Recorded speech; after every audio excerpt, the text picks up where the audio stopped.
because subscriptions can't be sold through partners. There are two problems when you try to go to market and actually get a partner to sell a subscription. Number one, they can't create accounts. You can't even create a subscription account. It's very difficult because you want to create an account that you can manage, but the customer owns and control, because the data has to be owned by the customer. And because of this fact that you're storing the data now on your servers, instead of what we used to do is actually put a computer in the customer's office and then install, take a CD and install in their office. You can't do that anymore.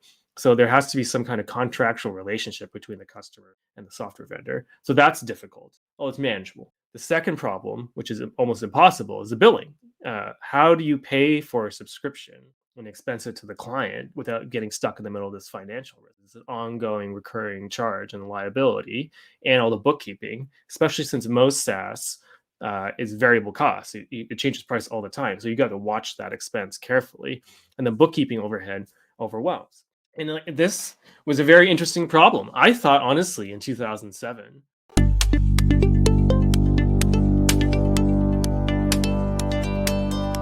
Aprenderás sobre la excitante industria de ingresos recurrentes con software, historias de fundadores de empresas de software, tips de internet marketing y recomendaciones de apps para crecer tu negocio. Soy Jorge Diaz y te doy la bienvenida al podcast de Software como Servicio.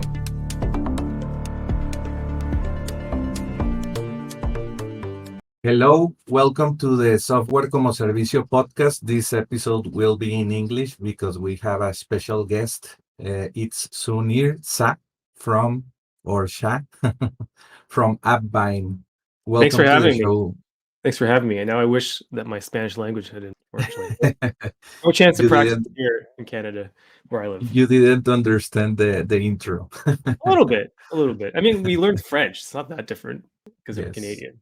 The history of our content be what it is. But here I am. Thanks for having me. SaaS is the same in any language, so we can just... Yes. Well, we were talking behind the scenes, and I was talking to you about software como servicio, and that many people are interested in the topic in Latin America, in Spanish, and it's a growing community. So That's why I invite guests like you, because you have an interesting story to tell, and I love your service at AppBind. Tell us about your origin story, or how you came up with the idea. Well, let's say what it is first. And my origin story is a long story because it's a fun story, but because it's a journey. But what we're doing, so the issue with SaaS or subscription anything is that it broke the way that software goes to market completely. And you might go, oh, what are you talking about? All these companies are doing really well. Well, licensed software, when software came in boxes, did a lot better. And I always find it entertaining seeing, if you know SaaStr and Jason Lumpkin, is like the race to 100 million ARR, which is his thing, like $100 million in 1 year, which, by the way, who makes that money? Now, I guess more companies. It's taken a long time. But Lotus 123, the first real spreadsheet after VisiCalc, how long did it take them to get to $100 million of revenue in today's money? It was 1 year. It took them 1 year to do that. And what's the difference? What's the difference is that when you have a distribution channel that looks like everything else on the planet, where you put a bunch of stuff in boxes and ship them to shopping malls all across America, back in the 80s, and now worldwide, it should be easy to actually scale revenue but there aren't that many SaaS companies that grow this way. And if you look at the numbers pre-pandemic, 2019, I don't have the pandemic numbers because it was a crazy time for everyone. But in 2019, there was $560 billion of B2B software sold globally, 364 billion of which was sold through partners, but of SaaS, less than $23 billion. And SaaS was $100 billion of that. And so, while SaaS was less, like about 1 in 5, 1 in 6 of all software sales, it's in 14. I was like, what's going on here?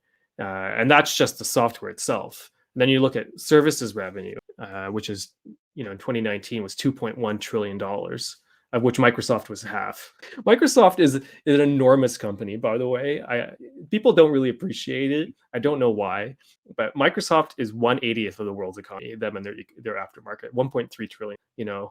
They're larger than some countries, them and their ecosystem. It's all because they sold 96% through partners. But why does SaaS not work? Okay, that's a very nice macroeconomic story. It looks good if I was, an analyst. But what's the problem? So when I started the marketing team at FreshBooks in 2007, which is invoicing for agencies, consultants, whatever, my thought going into that, because it's 2007, think how long ago that was, is that we'd sell the software through partners, accountants, bookkeepers, consultants, whatever. But it didn't work because subscriptions can't be sold through partners. There are two problems when you try to go to market and actually get a partner to sell a subscription. Number one, they can't create accounts. You can't even create a subscription account. It's very difficult because you want to create an account that you can manage, but the customer owns and control, because the data has to be owned by the customer. And because of this fact that you're storing the data now on your servers, instead of what we used to do is actually put a computer in the customer's office and then install, take a CD and install in their office. You can't do that anymore. So there has to be some kind of contractual relationship between the customer and the software vendor. So that's difficult. Oh, it's manageable. The second problem, which is almost impossible, is the billing.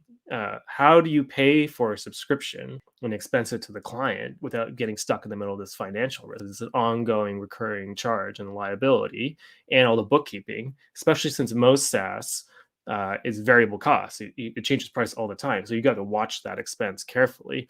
And the bookkeeping overhead overwhelms. And this was a very interesting problem. I thought, honestly, in 2007, when I started the marketing, we would go through partners. 2008, I started the partnership team at FreshBooks, and we did very well, but it wasn't through partner reselling. It was only through integrations at the time, which I'm happy to talk about if you're interested with integration strategy.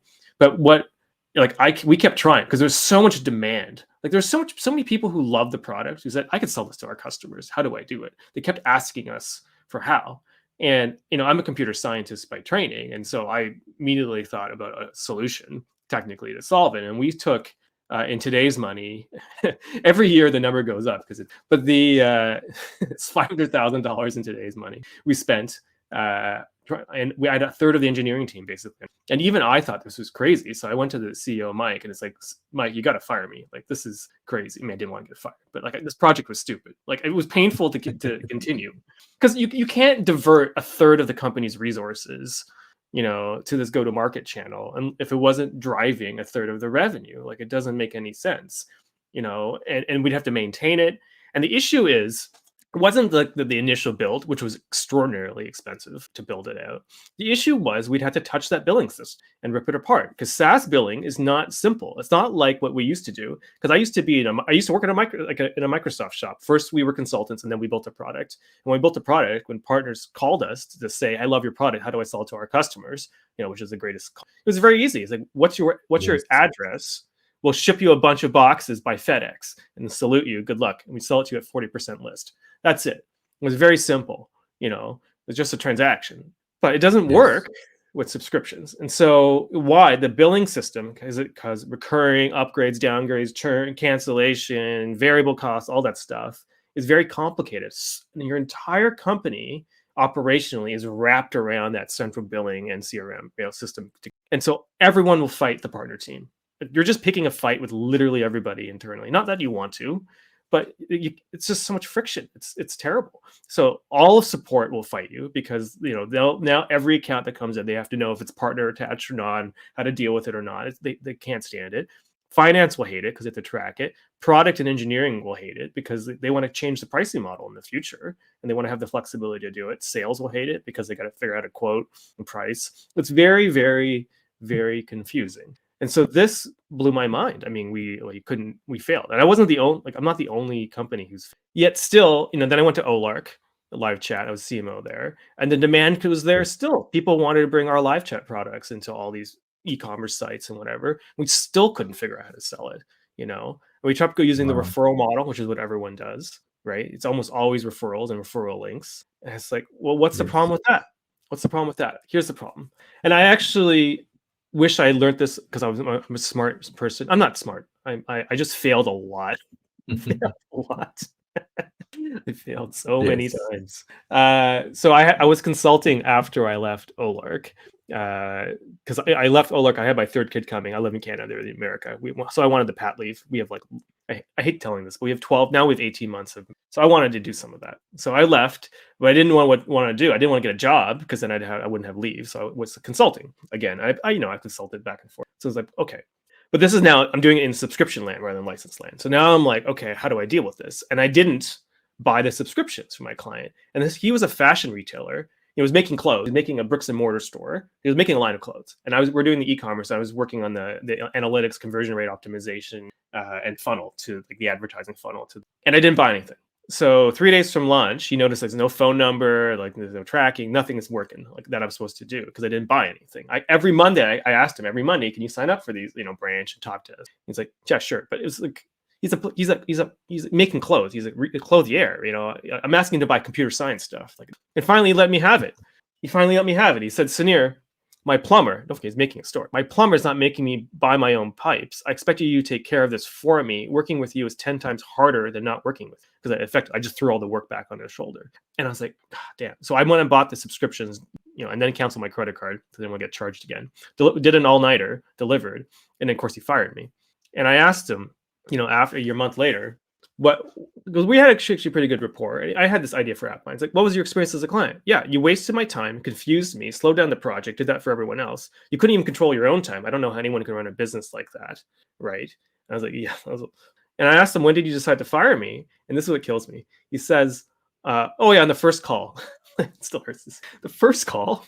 It's like, don't get me wrong, he said, Sunir. I wasn't mad at you until the end. I was just stressed out. I'm sorry about that, but it was quite stressful. But no, thinking back, I realized that because this is the problem with referrals. I'd burdened him with a bunch of to-dos he didn't understand right from the jump. Things he expected me to take care of him. He couldn't rely on me anymore to do, you could see that I knew what to do, but he couldn't rely on me to do it because I wouldn't do it. I refused to do it. And so he knew that he had to hire someone internally to take care of this, which is effectively what he did.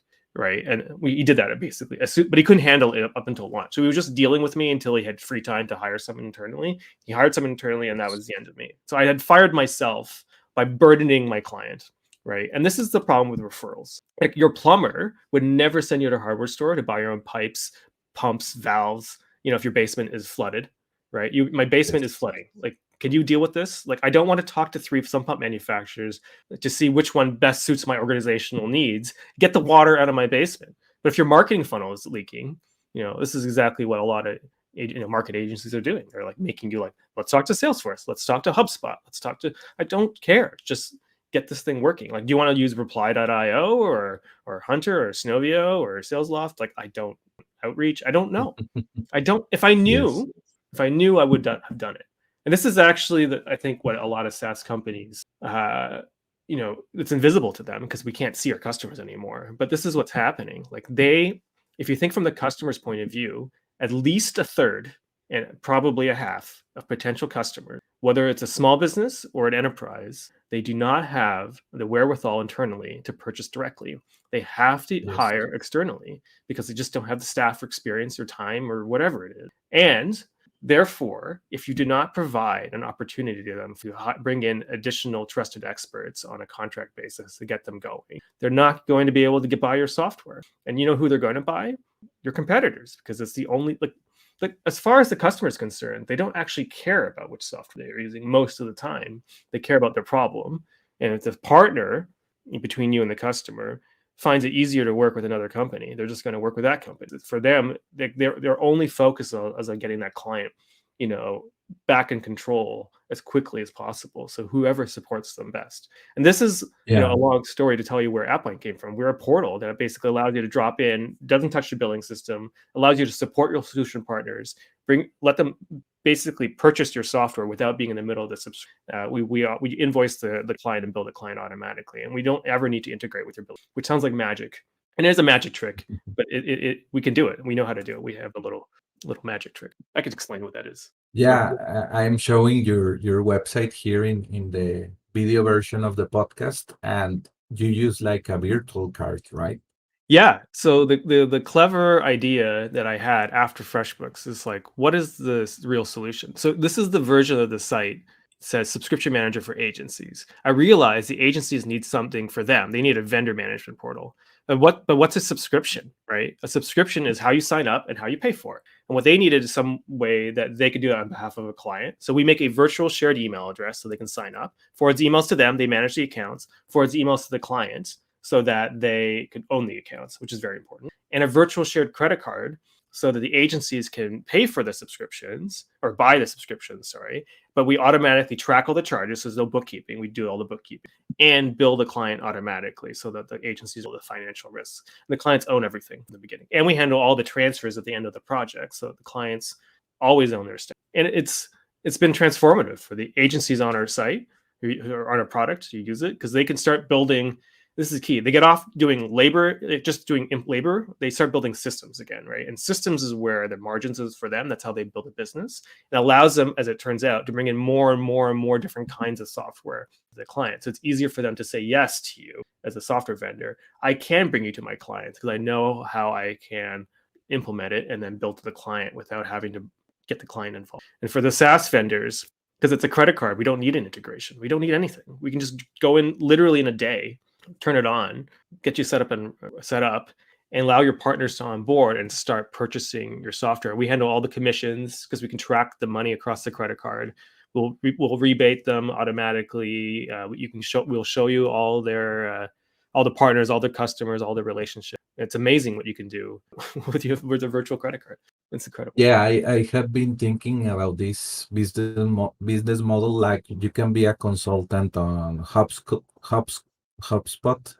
Yeah. the marketing CRM, all in one, and maybe teach them about how to use it, how to load their leads and all that, and charge like 20% or I don't know what percent, but you can earn from that and a setup fee of all the configuration and all with AppBind, right? Very easily. That's exactly right. And if actually HubSpot is a very good example. So that is that company, Peter Caputo set up that program. I'm having a little Twitter debate with him actually right now, but he's very, very, very, very good at setting up agents channels. And what he done, HubSpot taught these HubSpot agencies how to be HubSpot agencies, how to be inbound marketing agents. But the problem is commercially, they still they're not building systems out. They're just doing implement. So they're really focused on the first 3 months of the HubSpot install. And then they don't have a long-term stickiness. And I was talking, like I have my own podcast. I was interviewing, it's all about, how to get the digital under control. So your digital agency comes under control. I was interviewing this HubSpot agency owner. Unfortunately, of course, it's always in the app, when you're not recording, it's in the after interview goes. There's no pandemic. And he was saying to me, Sunir, we're just chatting about like the pandemic and how, and he's like, Sunir, he's just like, what do I own? What do you mean? What do I own as like an agency? I still don't know the question. It's like, you have your agency, you have your staff, you have your clients, your brand, your blog. What do you mean? What do you own? It's like, no. Every single month, I have to start the business from like, what does that even mean? Like, that can't be true. It's like, no, every single month, because he was on this treadmill. Think how privileged we are in SaaS. We have a product that's high leverage, it's sticky. Like you don't have to work on it. You can sit there. But the agencies don't. They used to. When they're systems integrators, they would build a system and maintain it. An industrial plumber would build out the plumbing at a factory and then maintain it for 10 years. But these agencies don't, right? They're just selling human labor. And so what he's saying, every single month with every single client, I have to beg every single client. It's like, what more can I do for you, please? Just to prove their value. So they're constantly selling human labor. That's all they have, right? And what he told me is what I sell. He said, Sunir, what I do is I sell the sprinkles, but not the donut. It's like, what does that mean? I mean, I'm Canadian, but like what he meant was he used a little candy on the donut, right? They convinced someone to buy the donut in the first place. And then the customer got addicted to the donut store. Who's a donut store? HubSpot, right? They're the ones selling the substantive part of the deal, right? They make $24,000 a year, right? But his agency gets kicked out of, after they convinced him to buy the donut in the first place. They only get pennies. And he was like, oh, okay. And I was like, that's, for me, it was very weird because my background coming from the system integrator space and the license software, this is when I began my career when I was 18. It was formative. It showed me, like my president, the SI, she told me, we don't sell you, Sunir, we sell systems. You are the hello, like the labor is the hello. Your hand on the keyboard is just the hello for but we don't sell that system. There's no ongoing engagement. There's no point. That's the product. And it's not just because we want the contract, the 3-year maintenance contract, because the 3-year maintenance contract means to find other things to work with them on, sell them more systems. And that was very lucrative, right? But from the customer's point of view, they can't think about this problem. You are the system, not the software. An industrial plumber, a factory, they lay out all the pipe, like a bread making factory. They usually, they might have their internal plumbers, but if they outsourced it, they're going to have an industrial plumber. Industrial HVAC is the same thing, commercial HVAC. You'll have a company install the heating and cooling. no one's going to maintain their own heating and cooling. They just have 10-year contracts. That's typical. And so, what do you do as a SaaS company to go to market? And this is, I think, the gap of information that we have because we can't see anyone. But it's very simple. Like whoever's closer to the customer, is the lead partner, and you're the supporting partner. So if you can support these companies, their job is they're agencies. They take action. That's what agency means. I think the word's the same in Spanish, right? Agency, right? So their job is to take action, right, to a customer. Means custom. They have to do a custom build. What they do is they adapt technology to the customer's needs, right? And just like a plumber doesn't make their own pipes, right? They're building a plumbing system out of parts. They're building a system out of parts. And so that system is their product. And that becomes productized services, which is leverage. It's margins. That's something they can hang around and like build a business around. One of the weirdest things, that people don't understand, because if you live in SaaS, you're so used to the product being the profitable center. Agencies don't have that, anymore because SaaS companies have taken so much. But when you're an agency, there's a trap where you cannot scale revenue as a service company. You cannot, because the more you scale your revenue, and you have to scale payroll to meet the sales. And the more payroll you have, it means next month you have a liability you have to meet.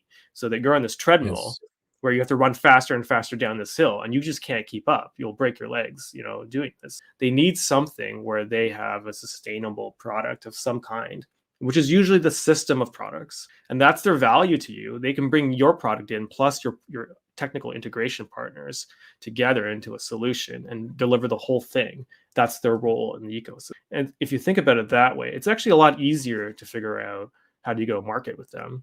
How do we support you putting a system together for the client that you get to make? It's very simple. Yes, I was thinking about like a productized service can be, I don't know, newsletters for small businesses, and I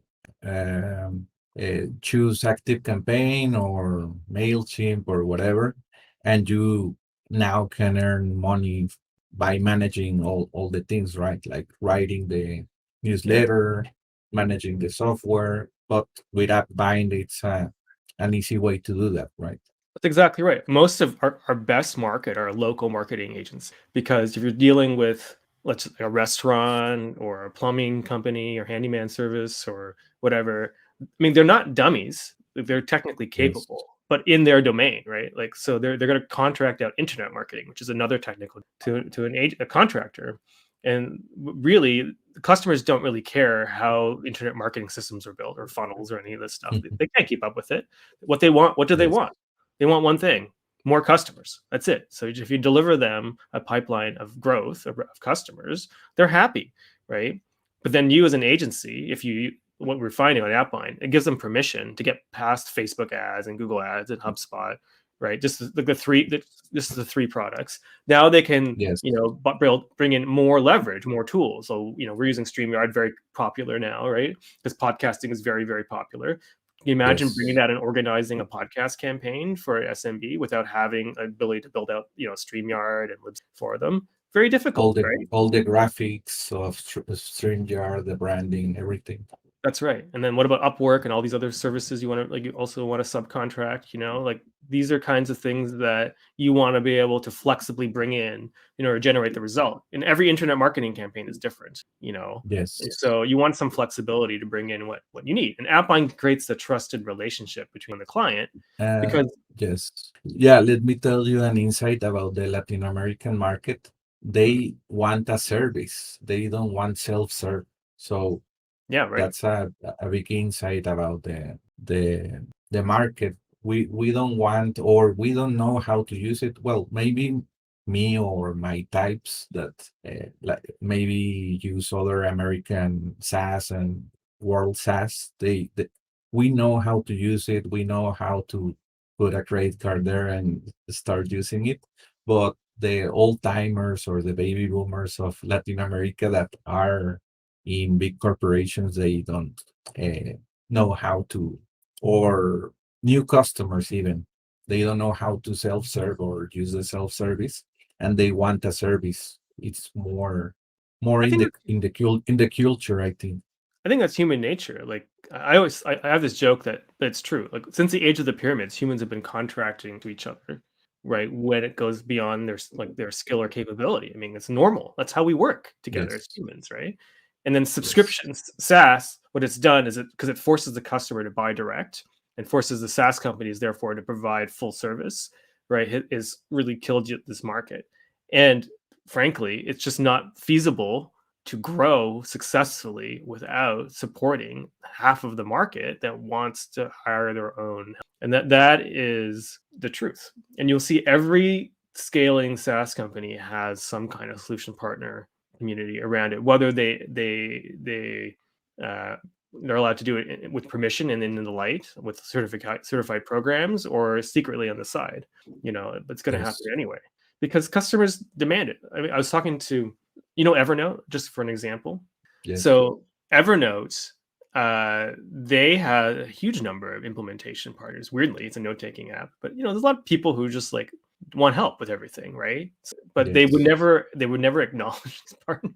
It was a very confusing experience. So they were allowed to help tell people about Evernote, but they weren't allowed to log into the customers' accounts by Evernote, even though technically and legally the customer can appoint anybody to act as their agent on that's their choice. But Evernote would block Yes. it. And I was like, well, this is the problem with the SaaS mindset, that you Wow. control and own everything. You can't control everything. Customer controls it. You have to let the customer be the center of attention. Yeah. Mhm. And even I was thinking of a service like for, I don't know, not technical people, even have a consultant. I don't know who will make this idea. Have a consultant on Spotify, YouTube Premium, Netflix, and like put it with AppBind and do a revenue from that. I think it's a interesting, small idea, but interesting. Well, just to buy these services for consumers, you mean? Is that what you mean? Yes, yes, That's yes, yes. interesting. Is there a problem with that? I don't know the Latin market. It could be a payments problem. Like they can't. Are credit cards not Yeah, popular down there? we don't have like the the confidence in like paying with credit card because maybe it's a fraud or a scam or something. We Mm. we rely in cash Okay. mainly. Yeah, and this is Yes. actually an opportunity. So this is a very common problem outside of the U.S. and Europe, that Yes. internal payments do not mesh well with the U.S. financial system. And I think we're all learning this week just how powerful the U.S. financial system truly is.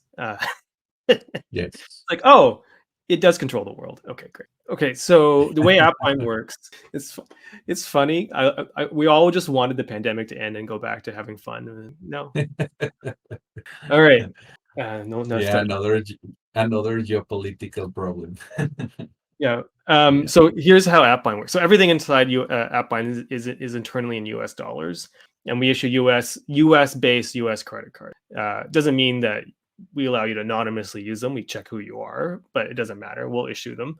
So if you are acting as I'm gonna call it a reseller in this case. That term is really strange because most companies don't present themselves to customers as resellers. But if you Yes. are basically arbitraging or it's a weird word, if you're actually standing in as the way to purchase American products or European for Yes. people who don't have US to pay with, let's just call that reselling. You can take the money however you want, convert it locally in however you want in your country, and then you can fund the AppBind account and purchase accounts on other people's behalf using that, and that allows Yeah. you the ability to serve these customers without Yeah. in US And dollars. another example about agencies is that Facebook ads buying or Meta ads buying now, it's difficult, right? When you onboard a new customer, that you need to go in a Zoom call and then tell them insert your credit card here in the business manager, and it's very confusing. And This with is where that I got buying fired. It's even exactly what happened to me with this fashion retailer. I was trying to get him to do all like I think Facebook was the one that like terminated, or because Facebook, I don't even understand Facebook Business Manager. I just so many buttons to click, and I'm like, oh, where is it? And yes, they move it around every quarter. Like I don't. I'll tell you one thing that really blows my mind about Facebook too. I've had my credit card because I have virtual card stolen yes, from Facebook more than once. I don't even understand how that's possible. Like, this is a $1 trillion corporation. How are my cards being stolen from? Like, I don't get. Yes. That is a terrifying. I mean, Yeah, I and can't then prove you that's true, but it does appear to be very true. It's like you don't. then you have like a $50,000 bill in your credit card, Yeah, I was like, like well, randomly. yeah. So then, like, what if you have a client's? If you got a client to put a payment source, something that they're already afraid of, and you're afraid, don't trust credit cards. You need some kind of. You need to use a virtual card that you can control that limits the damage, right? So, and then the customers. This happens a lot too, by the way. If customers give you a credit card as an to sign up, this is what a lot of people say. Well, why can't? There's two things that SaaS companies will say. Well, why can't the customer sign up direct? Well, they would if they could, but they're already overwhelmed. Like, they're already behind schedule. They're already confused. They already feel incompetent. Like, they don't understand the thing that they hired someone else to handle it. Let the person they hired to help them help them. That's why referrals don't make any sense. And in that case. And then the second thing is, why can't the agency pay for it? Well, then they're going to be in the middle of financial risk. They don't want to pay. They're not a bank. They can't pay for the client stuff. So the third solution is, why can't the client just give the credit card to the agency? Well, what happens if that credit card gets compromised, either by the agency or someone else? Then you have a problem. First, the agency may be blamed, which is very likely to happen. I've seen it many times at FreshBooks, because clients would call us all the time to complain about our customers, the agencies, and we're like, we're just an invoicing tool, I can't help you. But I heard a lot of stories when I was there, like once a month. And then when I was, and the second thing is, if the client's credit card goes down, you're still responsible to keep that funnel going, because the customer's not paying you to manage Facebook. What they're paying you for, customers. They want more customers. So if your Facebook ads go down, you're in trouble. And so you have to spend a day updating all the billing systems of all the things the client's credit card is in, and you don't have a credit card. So what are you going to use? You end up using your own credit card to keep the thing going. And then now you're Yes. extending a loan to your customer. And why did that card go down? Maybe they don't have any money. And so you don't know. And then you could end up extending them a loan you'll never collect on. It's chaos, right? And so Yes. this is And why the virtual cards also made sense to me. also in Mexico, in Facebook ads Mexico, now there's tax regulation that the customer needs to put their card, not you as an agency. You get in trouble if you put your card as an agency. Oh, that's interesting. So, because there's some kind of stamp tax for import export. Is that what they're doing? I'm not sure, but maybe like taxes, like you need to, the customer needs to put their funding source directly, or with AppBind, it could be a solution. Yeah, well, we everything with us is transparent. So you're in the Yes, US, so we're just a stand-in. So if you pay us, I mean, what yes, happens with AppBind is the customers put the money into an expense account that it's control. It still belongs to but then that's basically extending a yes, deposit to the agency to go spend out of, which is very similar to a plumber. So if you're doing a reno on the house, you give the contractor a deposit so they can go buy the materials, right, and then they can start working. yes, Right, that's a very common exactly. thing. But the difference is that the money in AppBind is controlled based on subscriptions, right? So you can only use the cards associated. Like, there's a purchase order, like that the agency will give you. So I'm buying Facebook ads and HubSpot and StreamYard and whatever. These are the things I'm buying. Yes, Client agrees, and then we only issue cards for those products, because we have all their merchandise. So then we lock the yes. cards to that, and then it can only be drawn for that. So in that sense, the money is transferred to AppBind. We hold it securely, and then that money, then you can issue a card to Facebook from there. Another thing that I saw about your platform is that you were mentioning about affiliate partners or link affiliate Yes, links and all that.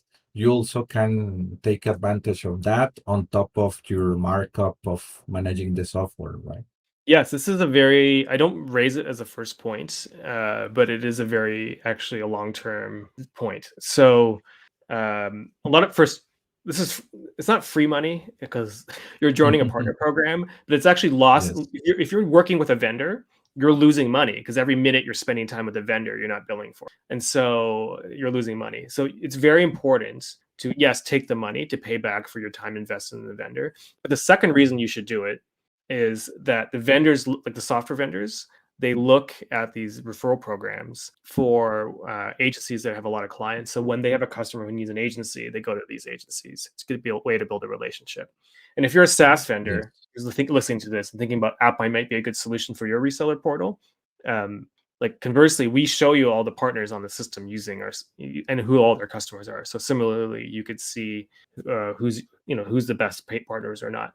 But for those of you who have referral programs, or for those who are working with referral programs, this allows the agency to sign up themselves, because you never would put a referral link in front of a client, isn't it? Right? It makes it's absolutely backwards. First, you just threw the project back on the customer's plate, which is exactly how you get fired. You just burdened them with something they wanted you to do. And second, when you did that, you asked them to pay you for that privilege. It's like, I'm a little bit short this month. Can you go down to the hardware? It's like a plumber, right? Saying, can you go down to the hardware store to pick up the pipes for this project? But I'm a little bit short this month. Can you take my ID? I get a little kickback from the hardware store, so I want to take my wife out for dinner on Friday. So it's like they're gonna get really mad, right? It's really Yes. mad. But now because the agencies are signing up with their own hands, they can use these referral program links, if that's all you have, to sign up and track the deal. And then they take the money, and then they can build a relationship with the vendor. And then the third reason for doing that is if these commissions are recurring, ongoing revenue sources. If you ever plan to sell your agency, this is the highest leverage revenue, because it's the labor, like the revenue around the client base, like the client treadmill, is only one time. You only get one time revenue on that, because it's only the current value of the contracts that's worth. Because the problem with the client revenue, like anything that's labor based, is it doesn't matter. Like I said, you have nothing. You own nothing. This is what the owner said. You own nothing for labor you're selling to clients. You're just made payroll. That's all you've achieved. And even then, there's still risk that the clients will not pay you. Like you're still financing. And it's very, very risky to have a labor-only business. I am thinking even you can start a new business model, right? As an agency, maybe don't charge a setup fee, but just like charge like I will do everything for free. I just want the recurring revenue for managing Facebook ads, let's say, and Well, I that's pretty earn common, from the yeah. ad spend. That's pretty common. So ad agencies, a very common model is 25 points of the budget. So in AppBind, we calculate. You can put a markup on ad spend, like 25%, and we'll do all the calculation automatically and build a client because it's coming through. So you don't have to do the bookkeeping. We'll handle that as well. I wouldn't suggest only doing a performance based or like a spend managed based, because it's kind of misaligned. Yes. Like, so you can do a performance based one, which is like how many leads and demos I've booked. It's quite risky. It's fine to start up if you're just starting as an agency. The best model to get into is, yes, you need to have KPIs, you need key performance indicators. You need to have goals that you have to hit for the clients. Yes. But you should build a system out so that there's something operationally that you're doing every month with them. Wrap a retainer around that, because now in AppBind, we're just launching our retainer version product, so you can add retainers to the stack. So you can build the system out and add like $1,000 a month or whatever you charge, to the retainer for your time, and you are there maintaining the stack and building it out. But the stack is really the how, the what is the work you're doing, and the why is the business results. It's like, I'm going to get you more customers. I'm going to solve your financial reporting if you're doing accountants, whatever it is. That is the best model, because it's stable for the clients and high margin for you, and it still results. Yeah. For example, we interviewed a company called manyrequests.com. It's like a portal for agencies, and they have like a checkout, and it's for agencies that want to productize and to charge for their services with credit cards, with a credit card, like on a monthly basis. But you are doing that built in AppBind or something like that. So we're adding this now. Is literally the next thing is service billing. Now, I'm not going to say that we're going to compete with products like Many Requests or FreshBooks directly, because those are really about the complexity of service billing. But we are a payment portal. We have the payment methods on file, right? So that you can add your you can calculate how much is owed and then post through AppBind and then collect the money. We already have the credit cards and something like an Uber, but for B2B. Well, you know what I mean, but I think actually, if you want to go that way, just one last analogy to give people, because this is really a SaaS audience. DoorDash, if you know, do you have DoorDash in Mexico? Do you know what that is? It's Rappi. It's delivery, like it's a delivery platform for food, right? And so yes, This is a good analogy. I don't like saying we're X for Y. I don't say like AppBind is a DoorDash for SaaS, but we're the DoorDash for SaaS, Mhm. or whatever you mentioned. But what are these models? So a restaurateur, yeah, a lot of restaurateurs believe, like SaaS companies, that customers come in for the white glove service. Like they want come like the table service, the wait area, like the ambiance, all this stuff. They want the full service. SaaS companies think the customers need the full life cycle treatment. You have sales and success and account managers and all this. Okay, some customers want that. Turns out, well, it's been known for a long time in the restaurant industries for professionals that 30% of customers don't care about any of that. They just want the food, right? Since the pandemic, of course, increased that to 50%.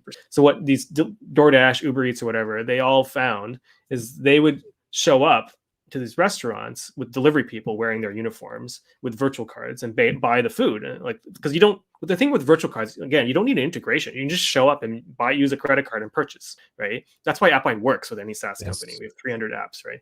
So these companies just show up, and the restaurateurs are like, who the hell are you? Like, why are you showing up? What's DoorDash? And then the DoorDash is like, well, we have all these patrons, these customers who want food delivered, but you don't have any delivery because they haven't staffed up a delivery service. But you could sign up and then market to them. And so they put the DoorDash decals on the windows, right? And then the customers would sign up when they want a delivery, and around the wheel it went. And the same thing, SaaS companies don't have a delivery service because that's the agencies or accounting like service companies. That's the delivery service clients need. And if Yes. you can't stand up your own service channel, you have to support the service. And that's where AppBind allows you to go to market. And 30% of the IT industry is minimum. Yeah, and to finalize, like, what is your fee or your business model? So we charge 1% of the money moving through us for us. That's really a bookkeeping charge because we have managing money costs money. And then whatever the payment fees to load in, so Stripe fees, that's just an expense. And then for SaaS, that's the only charge we do for the agency. And for SaaS vendors, it's $299 a month US to have the registered partner program.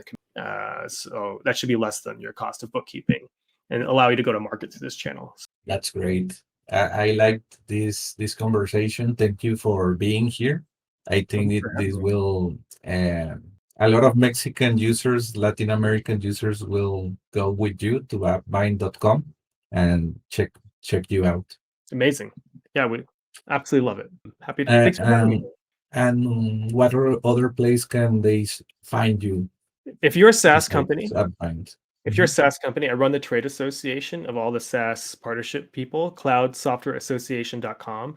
And really, honestly, we're having our conference because we can all be in person again after 2 years, 3 years. End of April in San Francisco. And that's actually all partnership people. It's an instant network. It's called SaaS Connect, saasconnect.org. Come there if you want to like connect immediately to the partnership network. It's tech partnerships and channel partnership, saasconnect.org. And then me, I'm Sunir, SUN as in November, India Romeo at appbind.com. So SUNIR at appbind.com. Email me there or LinkedIn, Sunir Shah, SHAH, LinkedIn. I'm happy to meet anyone. Happy to help anyone, honestly. Like, I don't know if people could see, but I have this guy on my wall, Gandhiji here. So kind of my vibe. I'm here to help people. So this is like a really difficult problem. I like it because there's a lot of small businesses, big businesses all struggling. But if you can get people the right technology, then you can get them to the right solutions, and you can make a big impact on them. That's actually what I care about. So, yes, that's a great mission, and thank you for sharing your story. And see you on the next see you on the next episode with another guest. And thank you for being here. thank you so much for having me. Bye. Bye, Jorge.